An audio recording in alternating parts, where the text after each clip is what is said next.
Hi there and welcome to The Unhinged Gamer, gaming videos brought to you by thepalaceofwisdom.co.uk. My name is Mike, and for those of you familiar with the Palace of Wisdom, you may know me from the Geek Show podcast, occasional writer on the site and creator of our marvellous Android app. But enough about me, let's get on with the show. Three of the greatest things created in this world, video gaming, Marvel Comics and Lego, have finally been brought together to create Lego Marvel Superheroes. Ever since their first incarnation with the Star Wars franchise, the LEGO video games have always been about fun, bit humour, few in-jokes there for the fanboys, and all around great gameplay. From Indiana Jones to Lord of the Rings, TT games have always been about topping themselves. They've always been about trying to do one better for each sequel, for each new franchise they bring to the LEGO world. Now, following on from the success they've had with DC and the LEGO Batman series, they've made the jump to Marvel, and it is quite possibly the best LEGO video game out there. The game features a unique story that takes a lot of inspiration from the now established Marvel movie universe. With Sony and 20th Century Fox holding a number of the Marvel characters' movie rights, it's not surprising that TT have turned to the comics to fill in the gaps and bring characters such as Spider-Man, the X-Men, and Fantastic Four into the game, as well as all of the villains that are associated with those characters. The story, however, is incredibly Avengers-centric, and there are a lot of references made throughout the story that come back directly to the movie universe. So there's going to be a lot of jokes in there that you're not going to get if you haven't seen those movies. Don't worry though, because the jokes come thick and fast throughout the entire game, and they're not limited to Marvel. DC, even Indiana Jones and Lord of the Rings all get an in-joke every now and again throughout the game. Anyway, on with the story. Silver Surfer comes to Earth on behalf of Galactus. He's chased down by Iron Man, and then they're both attacked by Doctor Doom. During the attack, the surfboard is destroyed and it becomes cosmic bricks. This then starts off an evil plot on behalf of Doctor Doom, where the bricks are collected around the world by a number of villains to create the Doctor Doom's Doom Ray of Doom. Doom's Doom Ray of Doom. Nick Fury and the Avengers then get wind of this plan, and before you know it, they're destroying half of New York, along with a few islands, a few bad guy bases. All in all, it's a standard comic book story. Good guys versus bad guys, world in peril. This game has everything we've come to expect from the Marvel universe. It has fanboy only in-jokes, a post-credits scene, well, post-credits level, references to other media like the movies, there's some interestingly named trophies or achievements if you're on Xbox, but my favourite amongst all these is the appearance of Stan Lee, creator of most of these characters, and yet he seems more famous now for his movie cameos. One of your side missions through the game is finding and saving Stan from a number of perilous situations. This essentially gives Stan a cameo within each of the levels, kind of a movie in-joke. The game is remarkably detailed given its restrictions. I mean, we're not talking AAA multi-billion-dollar game here, and it is a 6-console current and next-gen release. Each of the levels has been created with every effort taken to ensure that the user is fully immersed in a Marvel universe. As with all LEGO games, the shelf life of this game is extensive. Having completed the story, you're then treated to an array of side missions and activities in open world New York City.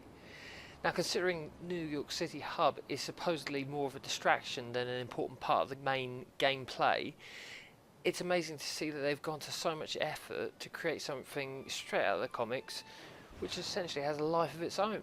And it's complete with landmarks like Stark Tower, the Empire State Building, and even the Statue of Liberty. My only complaint comes from being an avid fan of the LEGO games, stretching right back to the Star Wars game. And I know from the last LEGO game I played, LEGO Batman 2, the open world Gotham was the sheer size and scale of it. The New York just doesn't feel the same. It just feels smaller. All you guys out there that have played LEGO games before will be happy to know that TT have stuck with their if it's not broke don't fix it attitude, and the gameplay is basically the same in all the levels. You've got to use different characters depending on the powers to open and destroy certain objects, to create new objects or defeat the bad guys. Pretty much bulk standard, going all the way back to Star Wars. Some gamers might not be happy with this, but TT have proven that this works. And where their target audience is such a young age, it makes sense to keep a bit of consistency. There is a downside, however, to the attitude that TT have taken, in the fact that some issues that have long played the series have returned with gusto. Controls are more irritating than ever, and the number of abilities assigned to only a few buttons can cause genuine concern. Both melee attacks and ranged attacks are on one button, and certain powered attacks like Thor and Storm have the ability to use lightning, but they have to charge it up with a button first before it can be used with the other buttons. It can be quite confusing, especially if you're new to LEGO games, or I can imagine for a young child. This isn't the only issue with this game. Disappointingly, given the impressive soundtrack, the audio side of it is lacking a bit. The character voices are not fantastic. The voiceover work, it's a lot of the characters, it just doesn't feel right. The one saving grace, of course, is Clark Gregg, who plays Agent Coulson. He has come back to actually voice his own character. But I wonder why some of the bigger names from the movies couldn't take a bit of time out to do the voiceover work. It would have made the game just that little bit better. Instead, we're treated to voiceover work that I wouldn't put on a Saturday morning cartoon show. Red Skull, I'm gonna spangle you till you see stars. Still in that ridiculous outfit. You need a bigger horde. It works. Power levels are stable. Excellent. In addition, there are a number of times throughout the game where the recordings just seem of such a low quality, and the overall mixing just leaves you unable to understand some of the dialogue, and it's hidden behind explosions and other sound effects, making it very difficult, especially during the early stages when you're trying to listen to some of the tutorials. Sadly, however, the voiceover work isn't the biggest issue. There's a number of bugs and glitches, ranging from blue coins that are impossible to pick up no matter how many times you try, to hard console crashes when trying to start a new level from free play.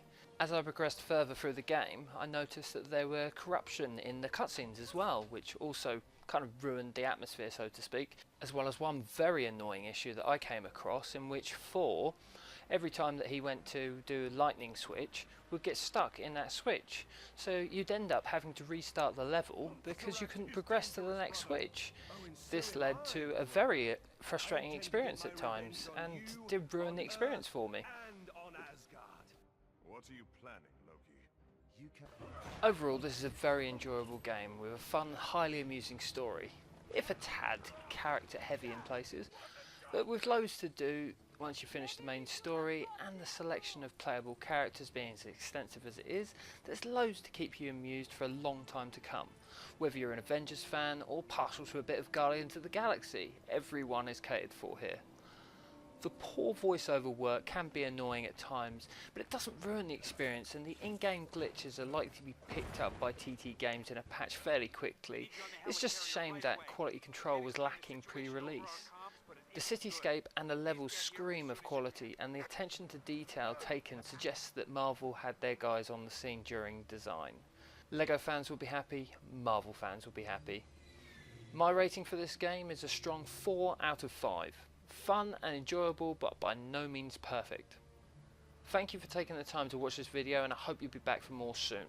As always, the Palace of Wisdom and all the associated shows love a bit of interaction from you guys, so please feel free to leave a comment, visit the site at thepalaceofwisdom.co.uk, or you can tweet me at unhinged_gamer, or get in touch via our Facebook page, facebook.com/Palace of Wisdom. Any comments or questions will be mentioned in a follow-up video, and I look forward to hearing from you. Other than that, it's been a pleasure. Have fun.